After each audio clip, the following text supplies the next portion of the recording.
Welcome to the HR Happy Hour Work Break. You're here with Trish and Steve. Steve Bose, you're eating breakfast, You clearly. caught me in the middle of granola eating. Yes. I was just going to say, what kind of cereal is the Steve Bose, cereal of choice? It's a mixture of two types of granolas, like a vanilla Really? and then a almond oats. I don't know. Two Like you kinds. mix it? Like you've mixed them together? They were two. They came in two separate Yeah. packages, and I poured them both into the bowl. That's very exciting stuff here. I don't know. You know what? The funny thing is, I was thinking about this the other day. You and I have known each other for so long, since, I don't know, 2008 or so, maybe 2009, something like that. And there are so many little things like that that I don't know about you. So I'm someone who would probably never mix cereals, but yet Mm. you mix cereals. So I don't know. It's just fun to learn about your I did friends. today. It's not something I've thought about much, but Would you mix sodas? There are people that will mix, if you go to, McDonald's and you can go up and get your own soda. Do Mhm. you ever mix soda, or is that a big no-no? I don't know if I've ever done that. I feel like you would. I probably would. Sure. So listen, all right, you've got a Chiefs shirt on. That is not the right color of Chiefs. So I did once I was informed we were going to go live and do the show. What I was wearing prior to the shirt I did not deem acceptable for this broadcast. Oh no. So I went to get another shirt and I thought I was It's at rifling through least the Chiefs pile, and so this says Chiefs on it. So I thought that would be a good from fit Snapchat. for today. It's from Slapshot. Yeah. So I don't Good. have All any. right, that's fair. Well, congrats, Kansas City Chiefs. Of course, the big news Super Bowl yesterday was exciting. Great game. I know. It was actually really exciting all the way up till the end. So yeah, I was really tired from moving, and shout out to you for helping me move.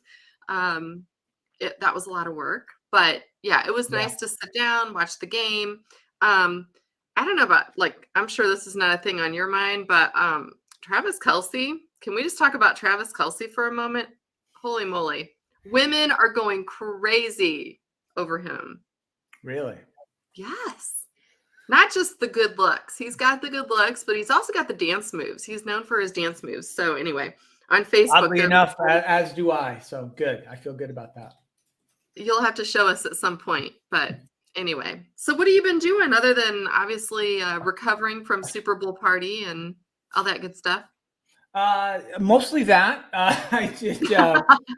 I did record a show for the Workplace Minute series. Well, I've not talked about that in ages, but I Oh, am. talk about that. The Workplace Minute runs twice a week, typically Tuesdays and Thursdays. I did record the show for tomorrow. It's all about manufacturing employment in the United States, which Ooh, is actually a really interesting story because okay. manufacturing employment has rebounded decently over the last couple of years in the U.S. and more things are being manufactured here than perhaps you'd expect. And there's interesting reasons why, right? Like some of the reasons having Right. to do with during the pandemic, we heard about supply chain crises, right? Mhm. For years, really, right? And Yeah. so organizations, companies saying we can't. The supply chain risk of having manufacturing all over the world and supply chains all over the world might be too much for us, and we want to bring manufacturing back closer to our consumers here in the U.S. So Mhm. that's part of the reason.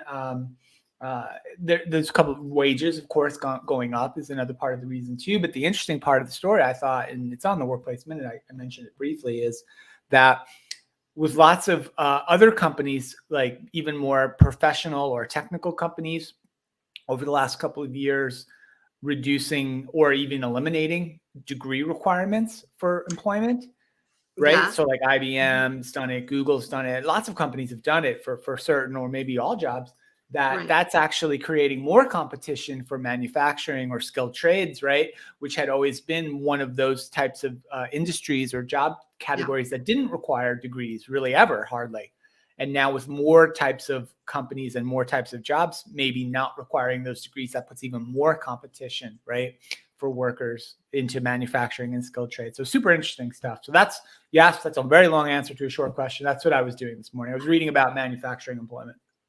You know what? I love that because I was actually just having a conversation with someone recently about that, and where um I'll even say it was Chris Havrilla, because we talk a lot about skills and really switching that mindset from job descriptions to truly valuing people for the skills that they bring to the table or the skills they develop.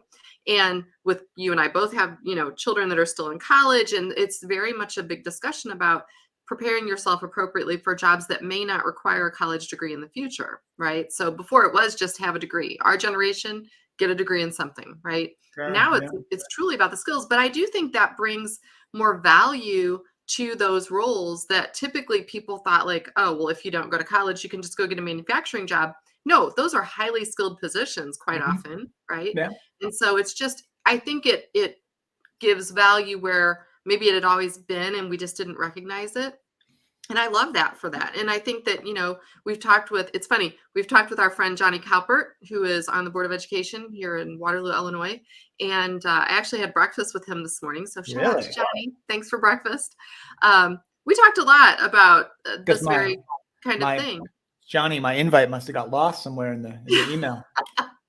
You know what? It's funny because when I meet with him, it's really fascinating because, we've had him on the show before. He obviously talks a lot about sort of the state of corn and ethanol in our country. That's his professional job, right? Kind of dealing with research and how you can really sort of advance that part of agricultural business, right, in this country. But then he's also so knowledgeable about how we're educating our children. And so that's one thing that comes up is how do you start making that shift? Not just for them, right? The kids that are in high school and college, but truly for us as leaders. We spent a lot of time this morning talking about that. Like as a leader, how do you prepare yourself to be ready for people that are coming in with the skills attitude versus a job description attitude? So no right answers just yet, right? It's all evolving, but what did you just pull out of that box? I just saw you. I think you're aware of these, but I did want to show this off. I opened this up over the weekend. Check this out, Trish. I know it's the new shirts. New swag. New HR swag. Happy Hour Network swag. Isn't that awesome? We should start doing it like some and people who leave comments or come on the show, guests of the show. You know who's getting the first one? Can I give our friend Ben Brooks? Ben Brooks is getting the first swag shirt because he was just on the show. He just shared a ton of great information with us on the podcast. And so we're going to send him a shirt. So anyway. That's cool. That's awesome. Yeah. I'm excited about that. Hey, I want to tell you about one more thing. And then I actually am going to go because I'm closing on my house in just a few minutes. I'm going to be officially homeless. I don't want to call it homeless, a rambler. How about that? I'm a rambler. I think they call it digital nomad, Trish, is the term. Is that rambler sounds more fun, doesn't it? I'm going to ramble. No, I'm going to travel. We travel a lot for business anyway. I have been this person when I had kids at home who would go to a business trip, come home right away, right? I'm going to actually kind of stay in each city a little bit and see things. Nice. Figure it out, right? But anyway, so I completely lost track of what I was going to tell you. I don't know. You go and you have an appointment that you're leaving I have for? an appointment. Yeah, so I'm closing on my house. That's like the big news. But where I'm staying right now in this lovely apartment, right? Well appointed, sure. Well appointed. And I know there's like lots of boxes. I feel like Vanna White. There's lots of boxes and bubble wrap over there. But I now have a smart TV. But at first I just had like the antenna TV. Nice. Have you had antenna TV in a while? Not for some years. I haven't either. And I want to give a shout out to people still on antenna TV. There is a whole channel called Rewind. Have you heard of this?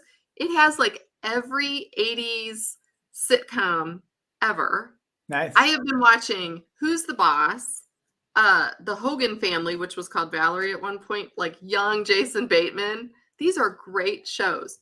But there was one on this morning, and I didn't catch the name of it. Maybe you'll remember because it's bugging me. Or someone tweet me if you know the name of this show, because I really don't want to go look it up. Do you remember like WKRP in Cincinnati? And they had that Johnny DJ guy Dr. or whatever. Johnny Fever, yeah. Dr. Johnny Fever. Okay. He went on to have another show where he was like a teacher of a bunch of smart kids. What was that show? It was on today. That's a deep cut for me. Do not know. If someone tweets that to me, I'm going to send you a t-shirt so I don't have to look this up. So what was the show that Dr. Johnny Fever actor went on? I don't remember what it was called. Do you know what I'm talking about? Do you remember that show? It had Robin Givens in don't. the show. Do you remember Robin Givens, who married Mike Vaguely. Tyson? Yeah, crazy stuff. Anyway, there's a whole world of antenna TV. I feel like we need to go a little retro. Maybe we need to go back. Could we get a show on antenna TV? Is that a thing? Can we do that? I don't know. I mean, I guess it's still a thing, right? A lot of people have dropped Yes. traditional cable and done other things, but Yes. I think most of the folks who've done that are, have Our picked up age. like Sling TV or YouTube TV or something like that, right? Or I don't know, maybe not. I mean, I have that, but I think there's something to be said for having like this nostalgic view of things we watched in the early 80s, or even like you can go back like in the mornings and watch like Quincy. Remember Quincy with Jack Klugman? I know. Every episode of Quincy has the same line in it where he says, "How many more people have to die before you do something about it?" Right? That's in every episode. Quincy, Kojak, Columbo, Cagney and Lacey. Come on. I was a fan. I think I want a show on antenna TV. That's going to be my goal in 2023. Right?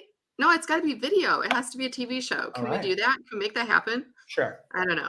Figure that out because people like me are going to flock back to antenna TV. Anyway, hey everyone, thanks for humoring me and my weirdness this morning. Thank you, Steve, for always humoring my weirdness. Have a wonderful day. Thank you. You too. All right. We'll see you all on Wednesday.